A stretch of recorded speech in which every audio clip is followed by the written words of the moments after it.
पछिल्लो 24 घण्टामा नेपालमा थप 3218 जनामा कोरोना संक्रमण पुष्टि, थप 19 जनाको मृत्यु। प्रधानमन्त्रीको भिडियो सन्देश, तेस्रो लहर छिट्टै सुरु हुने लक्षण देखिँदैछ। स्थानीय तहले भने प्रदेशमा थप राख्ने प्रस्ताव अस्वीकारे।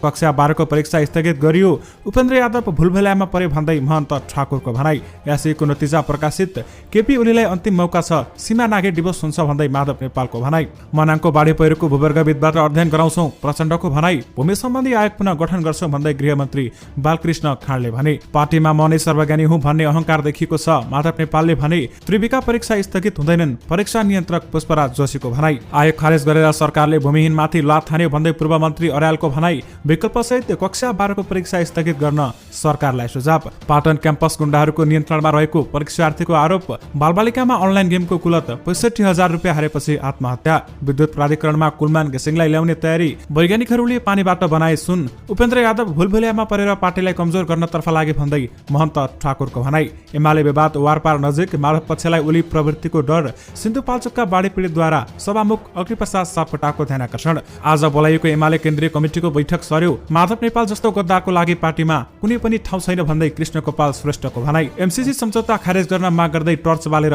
विरोध प्रदर्शन, यसबारे पुरै जानकारी पनि आजकै भिडियोमा।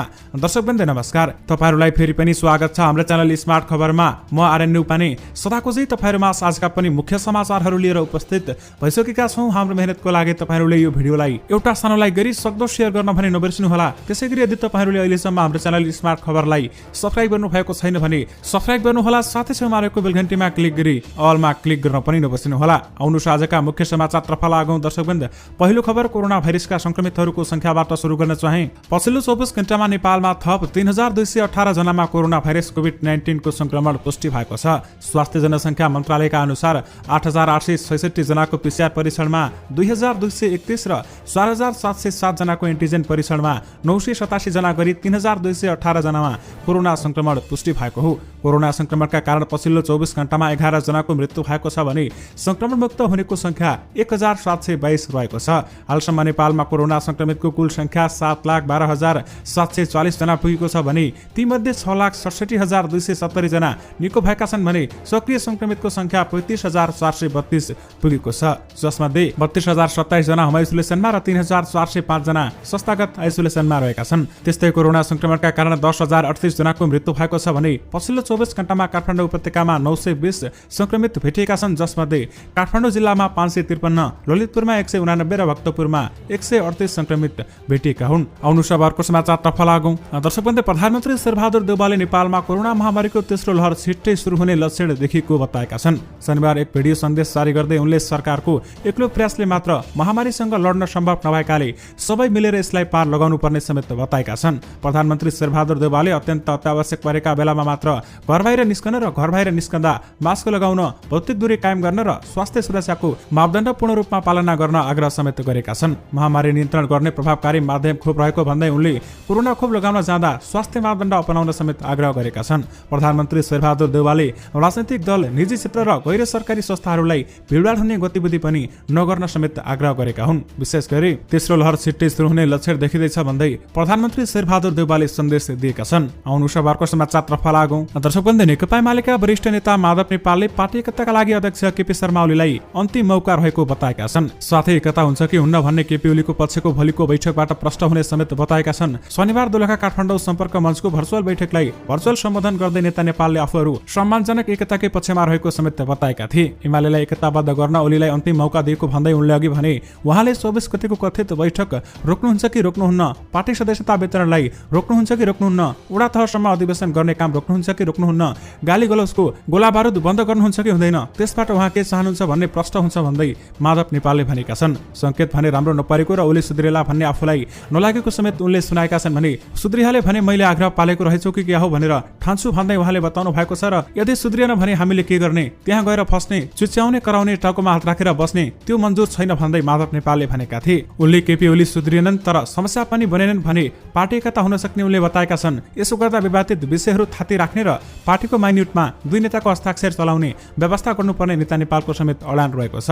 ओली एमालेको अध्यक्ष भएको 7 वर्ष पुगिसकेको, प्रधानमन्त्री पनि भइसकेकाले विदा गर्न पाए राम्रो हुने पनि उनले बताएका छन् भने त्यसमा सहमति नभए छिटो महाधिवेशन गर्ने र त्यसपछि दुई नेताको हस्ताक्षर गर्ने प्रबन्ध गर्नुपर्ने समेत उनले बताएका छन्। छन्। उनले अघि भनेका छन्, दुई नेताको हस्ताक्षर हुने र समान हैसियतको दुवै व्यक्ति एउटै पदमा रहने अवस्था भए पनि केपी ओलीले कसैले टेर्ने छैनन् भन्दै समेत बताइएको छ। विशेष गरी केपी ओलीलाई अन्तिम मौका छ, सीमा नागी डेभो हुन्छ भन्दै माधव नेपालले भनेका छन्। आउनु खबरको समाचारतर्फ लागौं। दर्शकवृन्द, राष्ट्रिय परीक्षा बोर्डले शनिबार माध्यमिक शिक्षा परीक्षा एसईको नतिजा सार्वजनिक गरेको छ। बोर्डको शनिबार बसेको बैठकले विद्यालयबाट प्राप्त आन्तरिक मूल्याङ्कनलाई प्रमाणीकरण गरी नतिजा सार्वजनिक गरेको हो। माध्यमिक शिक्षा परीक्षा एसईका लागि परीक्षा नियन्त्रक रुद्रप्रसाद अधिकारीका अनुसार 4,84,278 जनाको नतिजा प्रमाणीकरण गरिएको हो। यस वर्ष कति विद्यार्थीले कुन जीपीए ल्याए भन्ने बारेमा राष्ट्रिय परीक्षा बोर्डले छुट्याएको छैन। यो वर्षको एसई परीक्षाका लागि 5,17,122 जनाले आवेदन समेत दिएका थिए। विद्यालयले गरेको मूल्याङ्कन देशभरबाट संकलन गरी बोर्डले प्रमाणित गरेर नतिजा प्रकाशन गरेको हो भने देशभरका विद्यालयको आन्तरिक मूल्याङ्कनलाई नै प्रमाणीकरण गर्ने गरेकाले यो वर्ष पनि बोर्डले नतिजा विश्लेषण गरेको छैन। परीक्षा नियन्त्रण कार्यालय कक्षा 10 ले एसई परीक्षा 2077 को नतिजा बोर्डको वेबसाइट, एसएमएस र आइभीआर मार्फत प्राप्त गर्न सकिने समेत बताएको छ।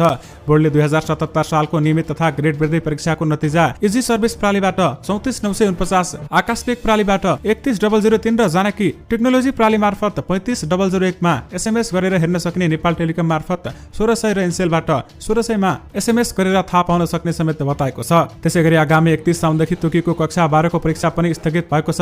स्थगित भएसँगै परीक्षाको तयारी गरिरहेका विद्यार्थी समेत अन्यलमा परेका छन्। राष्ट्रिय परीक्षा बोर्डले शनिबार बसेको बैठकले कक्षा 12 को परीक्षा स्थगित गर्ने निर्णय गरेको थियो। 31 साउनमा परीक्षा तालिका तोकिएको थियो भने पछिल्लो समय कोरोना संक्रमण पुनः बढ्दै गएको अवस्थामा ध्यानमा राखी स्वास्थ्य जनसङ्ख्या मन्त्रालयको सिफारिसमा बोर्डले परीक्षा स्थगित गरेको हो। कोरोना संक्रमणलाई मध्यनजर गरी हुनुभन्दा 15 दिन अघि सूचना प्रकाशित गरेर पुनः परीक्षा सञ्चालन गर्नुपर्ने निर्णय समेत गरेको छ। बोर्डका अध्यक्ष प्राध्यापक चन्द्रमणि पौडेलका अनुसार अर्को सूचना जारी नहुँदासम्मका लागि परीक्षा स्थगित गरिएको हो। परीक्षा स्थगितका लागि भन्दै सरकारलाई चौतर्फे दबाव समेत परेको थियो। विशेष गरी एसईको नतिजा भने सार्वजनिक भएको छ र साथमा कक्षा 12 को परीक्षा पनि स्थगित भएको छ। दर्शकवृन्द, परीक्षा सम्बन्धी एउटा अर्को ठूलो खबर रहेको छ। त्रिभुवन विश्वविद्यालय आफूले सञ्चालन गर्ने परीक्षा स्थगित नहुने जानकारी दिएको छ। हाल त्रिभुवनमा सबैजसो संकायको स्नातक र स्नातकोत्तर तहको परीक्षा सञ्चालन भइरहेको छ। परीक्षा नियन्त्रक पुष्पराज जोशीले त्रिविका परीक्षा स्थगित नहुने जानकारी दिनुभएको छ। यसै सम्बन्धी पूर्व स्वास्थ्य मन्त्री तथा सांसद गगन थापा पनि बोलेका छन्। कक्षा 12 का विद्यार्थी अलमलमा नपर्ने गरी विकल्प खोज्न सरकारलाई सुझाव समेत उनले दिएका छन्। स्वास्थ्य मन्त्रालयले साउन 31 गतेदेखि सञ्चालन गर्ने भनेको कक्षा 12 को परीक्षा स्थगित गर्न सरकारलाई शुक्रबार नै सिफारिस गरेको थियो र अहिले स्थगित गर्ने निर्णय समेत भइसकेको छ। यसबारेमा गगन थापाले विकल्प सहित कक्षा 12 को परीक्षा स्थगित गर्न सुझाव दिएका हुन्। आउनु खबरको समाचारतर्फ लागौं। दर्शकवृन्द, मिलेनियम च्यालेन्ज कर्पोरेसन एमसीसी सम्झौता खारेज गर्न माग गर्दै शनिबार काठमाडौँमा टर्च बालेर विरोध प्रदर्शन भएको छ। स्वतन्त्र राष्ट्रिय अभियान नेपाल र उन्नत लोकतन्त्र पार्टी एनसीसीले सम्झौता मुलुकको हित विपरीत रहेकाले खारेजीको कारण माग गर्दै काठमाडौँको माइती घरमा टर्च बालेर विरोध प्रदर्शन गरेका हुन्। उनीहरूले एमसीसी देशका लागि राष्ट्रघाती हुने र नेपाललाई विदेश शक्तिको रणभूमि बनाउने भन्दै प्रदर्शन समेत गरेका थिए। प्रदर्शनमा सहभागीहरूले एमसीसी चाहिँदैन, आमा बेच्न पाइँदैन, एमसीसी चाहिँदैन, देश बेच्न पाइँदैन लगायत लेखिका प्ले कार्ड सहित प्रदर्शन गरेका थिए। उनीहरूले राष्ट्र स्वाधीनताको विपरीत रहेको एमसीसी कुनै पनि हालतमा मुलुकको हितमा नरहेकाले यसलाई खारेज गर्नुपर्ने समेत बताएका छन्। त्यहाँका केही तस्बिरहरू तपाईहरूले स्क्रिनमा देखिरहनु भएको छ। आउनु खबरको समाचारतर्फ लागौं। दर्शकवृन्द, जनता समाजवादी पार्टी जेसपाको आधिकारिकता नपाएपछि महन्त ठाकुर शर्माका नेताहरू मधेस झरेका छन्।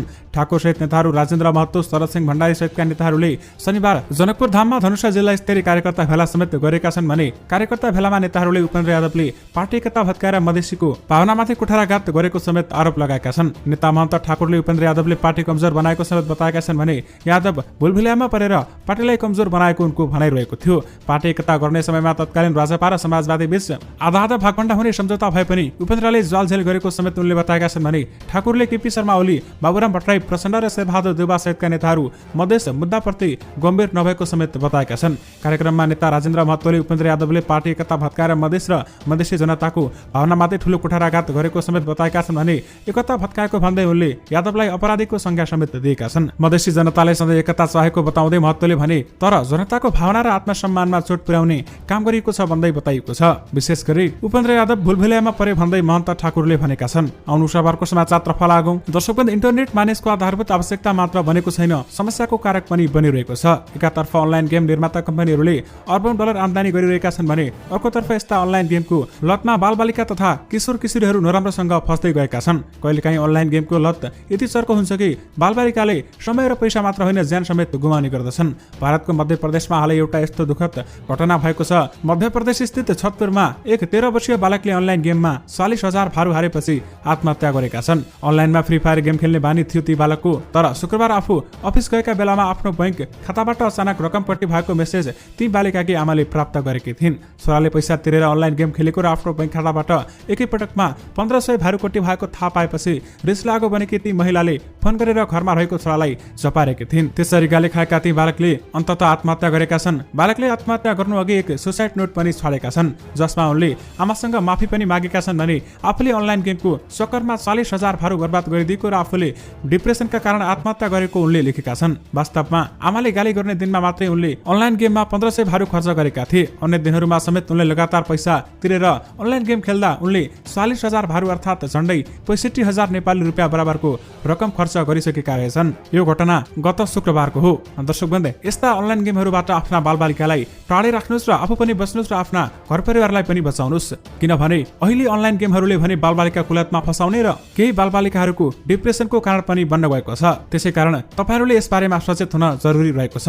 आउनु शनिबारको समाचारतर्फ लागौं। दर्शकवृन्द, कीर्तिपुरमा आज एमाले अध्यक्ष केपी शर्मा ओली निकट समूहले एकै दिन एकै खालको दुई भेला भएको छ। दुवै कार्यक्रममा बोल्ने अधिकांश वक्ताले एमालेको चर्को पक्षको खोइरो खनेका थिए भने सबैको तारो वरिष्ठ नेता माधव नेपाल हुनुभएको थियो। नगर कमिटीको कार्यक्रममा बोल्दै एमाले जिल्ला अध्यक्ष तथा सांसद कृष्ण राईले नेपालको कम्युनिस्ट आन्दोलनमा लागेकाहरूको व्यवहार देख्दा दुःख लागेको समेत उल्लेख गर्नु भएको छ भने उहाँले भन्नुभयो, हामीले संगठन सुदृढीकरण भनेका छौं तर आफै कार्यकर्तालाई सुदृढ तुल्याउन सकेका छैनौं भन्दै बताएका छन्। उता कृष्ण क्वार्टरिङमा नेकपा एमाले कीर्तिपुरले आयोजना गरेको संघीय गणतन्त्र नेपालको वर्तमान परिस्थितिमा स्थानीय जनप्रतिनिधिहरूको भूमिका विषयक अन्तर्क्रिया कार्यक्रममा बोल्दै पूर्व शिक्षा मन्त्री कृष्णगोपाल श्रेष्ठले सूचना चुनाव चिन्ह लिएर पनि चुनाव जित्ने र तर संसदमा रुखमा भोट हाल्ने सबै गद्दार भएको समेत बताउनु भएको छ। विश्वास सिद्धान्त र जनादेशका आधारमा एमाले भित्र सर्वमान्य नेता केपी शर्मा ओली मात्र रहेको श्रेष्ठले दावी गर्नु भएको छ भने उहाँको भनाइ थियो एमालेलाई ध्वस्त बनाउन ओलीले नै जोगाउनु भएको हो। जनताको पार्टी एमाले र चुनाव चिन्ह सूर्य हो। प्रचण्ड जस्तो दानवलाई मानव बनाउने महामानव पनि केपी ओली नै हुनुहुन्छ। मलाई एमालेको वरिष्ठ नेता भन्दा घिन लाग्न थालेको छ। उनीहरू नै 121 जनाको सरकारलाई 93 मा झार्ने अन्तर्घाती हुन् भन्दै बताइएको छ। प्रसादमा माधव नेपाल जस्तो गद्दारको लागि पार्टीमा कुनै पनि ठाउँ छैन भन्दै कृष्णगोपाल श्रेष्ठले भनेका छन्। आउनु शनिबारको समाचारतर्फ लागौं। दर्शकवृन्द, प्रमुख प्रतिपक्षी दल नेकपा एमालेकी नेत्री एवं पूर्व भूमि व्यवस्था सहकारी तथा गरिबी निवारण मन्त्री पद्मा आर्यालले भूमि सम्बन्धी समस्या समाधान आयोग विघटन गर्नुको औचित्य पुष्टि गर्न सरकारलाई चुनौती दिएकी छिन्। 12 लाख भूमिहीन गरिब नागरिकलाई आगामी असोजबाट जग्गा धनी लालपूर्जा उपलब्ध गराउने गरी आयोगले काम गरिरहेका बेलामा सरकारले उनीहरूमाथि गम्भीर चोट पुर्याउने गरी आयोग विघटन गरेको समेत आरोप लगाएकी छिन्। शनिबार न्युज एजेन्सी नेपालसँग कुराकानी गर्दै उनले भनेकी छिन्, दशैंमा लालपूर्जा पाउने भनेर जनता उत्साहित भएका थिए, तर वर्तमान सरकारले एकाएक राजनैतिक पूर्वाग्रहको कारणले जुन ढंगले आयोग विघटन गर्यो त्यसले यो सरकार भूमिहीन गरिबको हो कि होइन भन्ने प्रश्न खडा गरेको समेत उहाँले बताउनु भएको छ। विशेष गरी आयोग खारेज गरेर सरकारले भूमिहीनमाथि लात हान्यो भन्दै पूर्व मन्त्री अर्यालले भनेकी छिन्। आउनु शनिबारको समाचारतर्फ लागौं। दर्शकवृन्द, नेकपा माओवादी केन्द्रका अध्यक्ष पुष्पकमल दाहाल प्रचण्डले बाढी प्रभावित जनतालाई सरकारले पूर्ण रूपमा सहयोग गर्ने पनि बताएका छन्। हिमालपारीको जिल्ला मनाङमा गत असार 1 गते गएको बाढी प्रभावित क्षेत्रको आज भ्रमण तथा अवलोकन गर्ने क्रममा उनले भने, यो सरकारको साथ तपाईहरूलाई रहेको छ, तपाईहरूको दुःखको साथमा हामी छौं, गठबन्धन सरकार पनि रहेको छ। अध्यक्ष प्रचण्डले सिन्धुपाल्चोक र मनाङमा 100 वर्ष यताकै ठूलो बाढी र पहिरोले धेरै क्षति पुर्याएको उल्लेख गर्दै यसको समाधानका लागि भूवर्गविदबाट अध्ययन गराएर दीर्घकालीन योजना बनाउने समेत बताएका छन्। उनले भने अनुसार तत्कालका लागि प्रभावित जनताको बसोबास र खाद्यान्नको व्यवस्था गर्नेछौं, दीर्घकालीन रूपमा पनि हामीले योजना बनाउनेछौं। प्रचण्डसँगै ऊर्जा मन्त्री पम्पा भुसाल लगायत जनप्रतिनिधिको टोलीले मनाङका पिसाङ, चामे, नासो गाउँपालिकाका विभिन्न वडाको बाढी प्रभावित क्षेत्रको अवलोकन समेत गरेका थिए। विशेष गरी मनाङको बाढी पहिरोको भूवर्गविदबाट अध्ययन गराउँछौं भन्दै प्रचण्डले भनेका छन्। आउनु शनिबारको समाचारतर्फ लागौं। दर्शकवृन्द, सरकारले विघटित भूमि सम्बन्धी आयोगमा पुनर्गठन गर्ने गरी भूमिहीनलाई जग्गाको स्वामित्व प्रदान गर्न गम्भीरतापूर्वक गृह कार्य गरिरहेको जनाएको छ। गृहमन्त्री बालकृष्ण खाँडले अघिल्लो सरकारले गरेको असहयोग गठनमा केही प्रक्रियागत कानुनी र प्राविधिक कमी कमजोरीलाई देखिएकाले यसलाई परिमार्जन र परिष्कृत गरी नयाँ आयोग गठन गर्ने समेत बताएका छन्। सरकारले यसलाई गम्भीरतापूर्वक लिएको छ, यसबाट कोही पनि नछुट्नु, सबैलाई सम्बोधन गर्न सकियोस् भन्ने सरकारको सदाशयता र चाहना हो भन्दै उनले भनेका छन्। गृहमन्त्री खाँडले संविधानको मौलिक अधिकारमै भूमिहीन र दलितलाई यी कुराको सुनिश्चितता गरेकाले सरकारले संविधान र प्रक्रियागत रूपमा नागरिकका सरकारवालाका विषयहरूलाई सम्बोधन गर्न प्रतिबद्ध रहेको पनि बताएका छन्। राष्ट्रसङ्घको कुराकानीमा उनले भनेका छन्, भूमिहीनसँग सम्बन्धित समस्या समाधानसँग सम्बन्धित सबै सरकारवाला सबैलाई हामी आग्रह गर्न चाहन्छौँ कि यो विषयमा आत्तिहाल्ने र राजनीतिकरण गर्नुपर्ने अवस्था छैन भन्दै उहाँले बताउनु भएको छ। विशेष गरी गरी भूमि सम्बन्धी आयोग पुनः गठन गर्छौं भन्दै गृहमन्त्री बालकृष्ण खाँडले बताउनु भएको छ। अनुसारको समाचारतर्फ लागौं। दर्शकबन्दी प्राचीन कालदेखि नै धातुहरू तथा रसायनको मिश्रणबाट सुन बनाउने धेरै प्रयासहरू भएका छन्। विभिन्न अन्य धातुबाट सुन बनाउने यस्तो विधिलाई अल्केमी अर्थात् रस विधा पनि भनिन्छ। वैज्ञानिकहरूले अन्ततः यो विधामा पहिलो सफलता प्राप्त गरेका छन् भने वैज्ञानिकहरूले पानीबाटै पहिलो पटक सुन बनाउन सफल पनि भएका छन्। चेक गणतन्त्रको राजधानी प्राग स्थित चेक एकाडेमी अफ साइन्सका भौतिक रसायनविदहरूले क्षारीय धातुको सहयोगमा यसरी पानीलाई सुनौलो चम्किलो धातुमा समेत बदलेका छन्। क्षारीय धातु भनेको सोडियम पोटासियम जस्ता प्रगतिशील तत्त्वहरूको समूह हो। पानीको सम्पर्कमा आउँदा यस्ता क्षारीय धातु विस्फोट बन्दछन् भने त्यस्तैले यस्तो प्रयोग तयार पारेको जसबाट यस्ता क्षारीय धातु र पानी बीचको प्रक्रियागत सुस्त भएर विस्फोट नहोस् त्यस क्रममा एक सिरिन्जमा पोटासियम र सोडियम भरियो जुन सामान्य तापक्रम तरल हुन्छ त्यसलाई भ्याकुम चेम्बरमा समेत राखिएको थियो। विशेष गरी वैज्ञानिकहरूले पानीबाट सुन बनाएका छन्। अनुसारको समाचारतर्फ लागौं। दर्शकबन्दी प्रमुख प्रतिपक्ष नेकपा एमालेले आज आइतबारका लागि बोलाएको केन्द्रीय कमिटिको बैठक एक दिनका लागि सारिएको छ। वरिष्ठ नेता माधव नेपाल पक्षले पार्टी एकताका लागि आजसम्मका लागि अल्टिमेटम दिएको अवस्थामा एमालेको बैठक सरेको हो। नेपाल पक्षले बिहीबार र शुक्रबार बसेको केन्द्रीय कमिटी बैठकले आजसम्मको अल्टिमेटम दिँदै एमाले मिलाउन ओलीले निर्णायक कदम चाल्नुपर्ने समेत बताएको थियो। शनिबार ललितपुरमा आफू पछि जनवर्गीय संगठनको कार्यक्रमलाई पनि सम्बोधन गर्दै नेता नेपालले आजसम्म ओलीले निकासा नदिए आफूले थप कदम चाल्ने समेत बताएका छन्। नेपाल पक्षको अल्टिमेटम बीच एमालेका बैठक 25 गते दिउँसो 3 बजेलाई सरिएको हो। पार्टीको विधान मस्यौदा समितिले विधान संशोधन सम्बन्धी काम नसकेकाले बैठक सारिएको बताइएको छ। सोमबार 11 बजे स्थायी कमिटी बैठकमा विधानबारे छलफल गर्ने कार्यतालिका रहेको छ भने त्यसपछि दिउँसो 3 बजे केन्द्रीय कमिटी बैठकमा उक्त विधान मस्यौदा प्रस्तुत गर्ने एमालेको तयारी समेत रहेको छ। एमालेले पार्टीको विधान संशोधनको प्रस्ताव तयार पार्न उपमहासचिव विष्णु पौडेलको संयोजकतामा समिति समेत बनाएको छ। विशेष गरी आज बोलाएको एमाले केन्द्रीय कमिटीको बैठक सरेको छ। अनुसारको समाचारतर्फ लागौं। दर्शकबन्दी सरकारले नेपाल विद्युत प्राधिकरणको कार्यकारी निर्देशकमा फेरि कुलमान घिसिङलाई ल्याउने तयारी थालेको छ।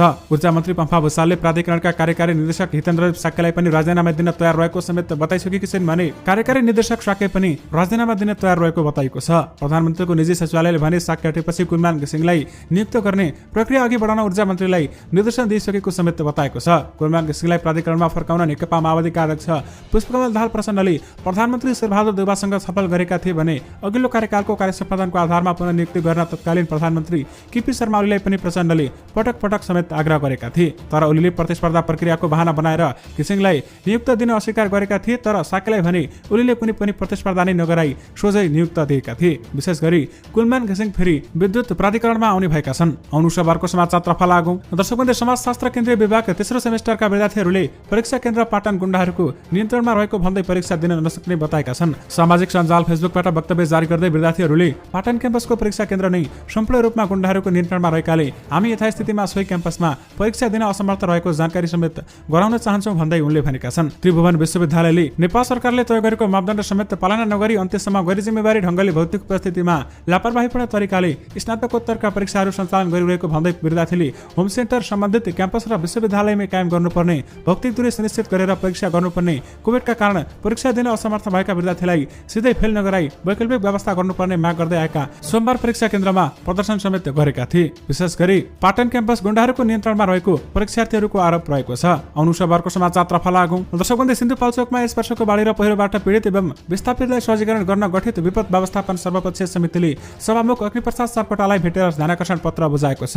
समितिका आबद्ध अधिकारीहरूले आज सभामुख सापकोटालाई उनको निवास लैनचौरमा भेटेर मेलम्ची र इन्द्रावती नदीले पुल बगाएको स्थानमा तत्काल बेली ब्रिज स्थापना गरी सडक सम्पर्क जोड्न अवरुद्ध विद्युत र सञ्चार सम्पर्क स्थापित गर्न विशेष पहल गरिदिन आग्रहसहित ध्यानाकर्षण पत्र बुझाएको हो। हेलम्बु र मेलम्ची क्षेत्रमा गत असार 1 गते र साउन 17 गते आएको बाढीले भएको क्षति सम्बन्धी प्रारम्भिक प्रतिवेदन सहितको पत्रमा पुल विद्युत टेलिफोन सेवा तत्काल सुचारू गर्ने व्यवस्था प्रभावित क्षेत्रमा आधारभूत खानेपानी मर्मत गरी खानेपानीको आधारभूत व्यवस्थापन नदी तटीय क्षेत्रमा बस्तीहरू स्थानान्तरण गर्ने अस्थायी आवास निर्माणको सामग्री उपलब्धता लगायतका विषय समेटिएका छन् भने ध्यानाकर्षण पत्र बुझेपछि सभामुख सापकोटाले मेलम्ची र हेलम्बु क्षेत्रका बाढी पहिरो प्रभावितसँग सम्बन्धित विषय आफ्नो प्राथमिकतामा रहेको समेत बताएका छन्। विशेष गरी सिन्धुपाल्चोकका बाढी पीडितद्वारा सभामुख सापकोटाको ध्यानाकर्षण गराइएको छ।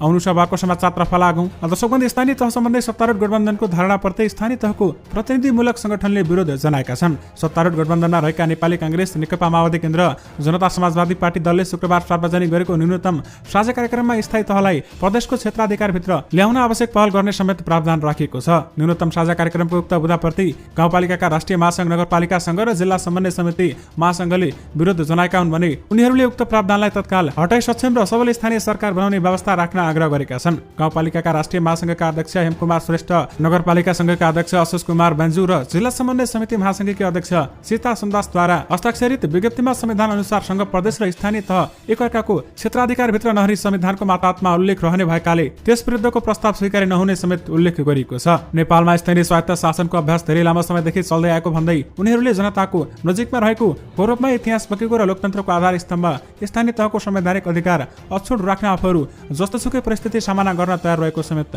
बताएका छन्। कोभिड-19 को महामारी विपत्तिमा स्थानीय सरकारले खेलेको भूमिका बारेमा अधिकार सम्पन्न स्थानीय सरकारको सान्दर्भिकता झनै बढाएको छ भन्दै विज्ञप्तिमा भनिएको छ। विशेष गरी प्रदेशमा तथ राख्ने प्रस्ताव अस्वीकार्य